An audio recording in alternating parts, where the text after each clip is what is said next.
네, 할렐루야. 7월 29일 월요일 짱목과 말씀 수다의 시간입니다. 오늘 주시는 말씀은 사도행전 7장 17절부터 12절의 내용의 말씀입니다. 하나님 말씀을 보시겠습니다. 하나님이 아브라함에게 약속하신 때가 가까우매 이스라엘 백성이 애굽에서 번성하여 많아졌더니 요셉을 알지 못하는 새 임금이 애굽 왕에 오르매 그가 우리 족속에게 교활한 방법을 써서 조상들을 괴롭게 하여 그 어린 아이들을 내버려 살지 못하게 하려 할세. 그때 모세가 났는데 하나님 보시기에 아름다운지라 그의 아버지의 집에서 석 달 동안 길리더니 버려진 후에 아로의 딸이 그를 데려다가 자기 아들로 기르매 모세가 애굽 사람의 모든 지혜를 배워 그의 말과 하는 일들이 능하더라. 네, 엄청난 그 스데반이 그 스데반 집사가 결국은 이제 설교를 하는 내용들인데요. 이 설교를 하는 내용이 얼마나 탁월한 모습으로 나타나는지 모릅니다. 그는 이제 구약의 이야기들을 다 끄집어내면서 왜 내가 이렇게 복음을 전하게 되었는가를 설명하는데 오늘 말씀도 이제 모세에 대한 이야기가 주된 말씀이긴 해요. 자, 17절을 보면 하나님이 아브라함에게 약속하신 때가 가까이 왔다라는 겁니다. 그러니까 이제 이게 아브라함에게 뭘 약속을 했느냐? 너의 그 민족을 아주 풍요롭게 하고 번성하게 만들 거다라고 하는 그 약속인데 그 약속이 사실은 상당한 시간을 지나서 이제 드러나게 되는 과정을 보게 되죠. 그러니까 이게 이제 아브라함이 결국은 그 말씀을 듣고 애굽까지 갔다가 여러 많은 일을 겪고 그런 과정에 다시 돌아왔다가 그 아이들을 결국 12남 1녀를 낳아가지고 거기에서 다시 요셉이 나서 애굽으로 갔다가 애굽에서 결국은 다시 돌아서 왔다가 다시 가나안 땅으로 왔다가 그런데 그리고 이제 그 뒤에 애굽 사건을 얘기하는 거잖아요.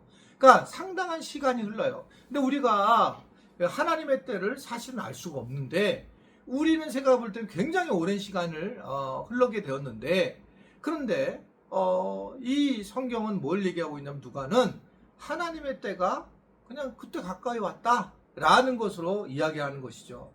우리가 이제 살아가면서 하나님의 때를 알고 살아가는 것이 얼마나 신앙생활에 중요한가.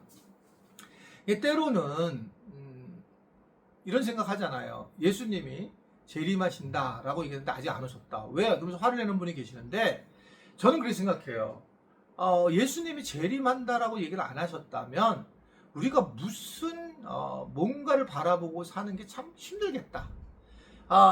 우리가 죽어서 하나님 나라 가는 것뿐만 아니라 언제 어떻게 예수님이 오실지 모른다라고 하는 것이 우리의 신앙생활에 얼마나 중요한 일인가라는 겁니다. 그러니까 우리가 우리 생각으로 판단하지 못한 일들이 많아요. 세상에 여러분 지옥이 있을까요? 없을까요? 지옥이 있는 이유는 하나님을 믿는 우리를 위해서예요. 그러니까 하나님 믿는 우리를 위해서 지옥이 있어야만 되는 거죠. 그래야지만 이것이 바른 거라고 볼 수가 있는 거예요. 그러니까 그냥 우리가 그냥 툭툭 얘기할 수 있는 것이지만 사실 전체를 이렇게 보게 되면 미묘한 그런 신학적인 그런 이야기들이 숨어져 있는 것을 볼 수가 있습니다. 약속하신 때 가까이 왔다. 이거를 아는 것만으로도 이 때가 기다리는 것만으로도 굉장히 귀한 일인데 자 그러면서 애굽 땅에 번성해졌다. 그런데 요셉을 알지 않은 바로가 나타났다. 이 얘기는 뭐냐면 그 전까지 요셉을 알았던 바로는 굉장히 이스라엘 백성들에게 잘해주지만 시간이 지나면서 문제가 생기는 거예요. 그러니까 시간이 지나면 문제가 생겨요. 그러니까 저를 처음 개척했을 때부터 본 분도 있잖아요. 우리 교회요. 그런 분들은 제가 어떻게 살았는지를 쭉 보고 왔어요. 지금까지. 그러니까 제가 한 번은 이번에 그 케냐 선교를 가서 제가 뭐 이렇게 풍선도 하고 모두 하고 막 그랬더니 목사님 이런 거 처음 본다는 거예요.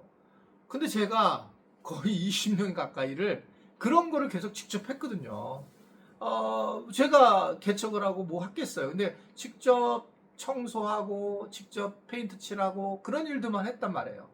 그러니까 현재만 나를 보게 되면 어떻게 보면 뭐 다르게 볼 수 있지만 이게 예전에 나를 아는 분들은 훨씬 나를 이해하기가 쉽고 아 이러셨지라고 해서 또 저에 대해서 어떻든 인정해 주시는 분도 계실 거죠.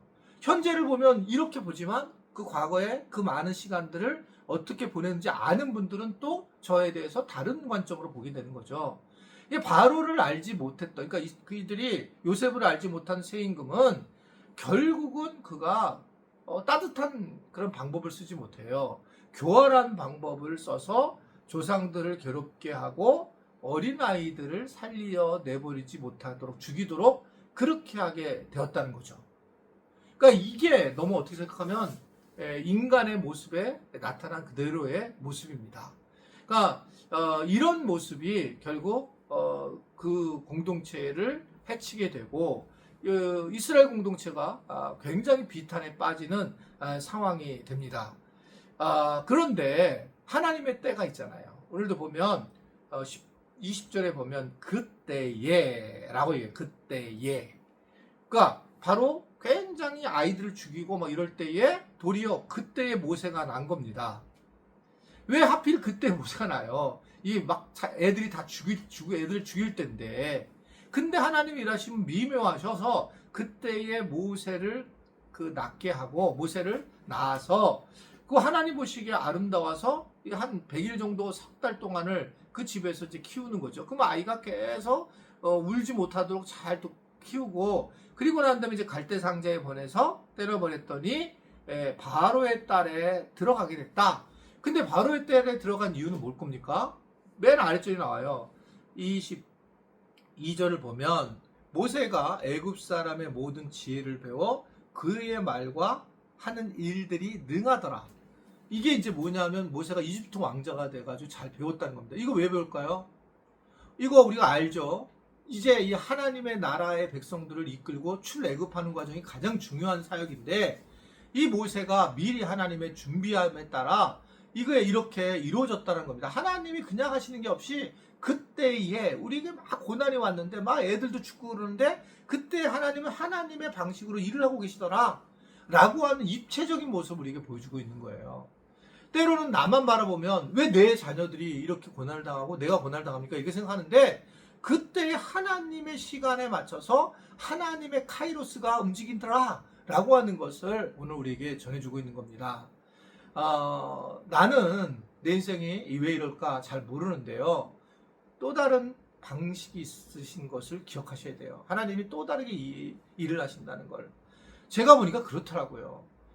그러니까 그래서 좀 더 세상에서 알려져 사는 방법이 있으면 좋겠지만 그렇지 않더라도 하나님의 때에서 하나님께서 만져주시는구나 라고 하는 것을 알고 그러한 하나님의 때를 기억하고 살아가는 우리 지체들이 되길 바랍니다. 기도하겠습니다.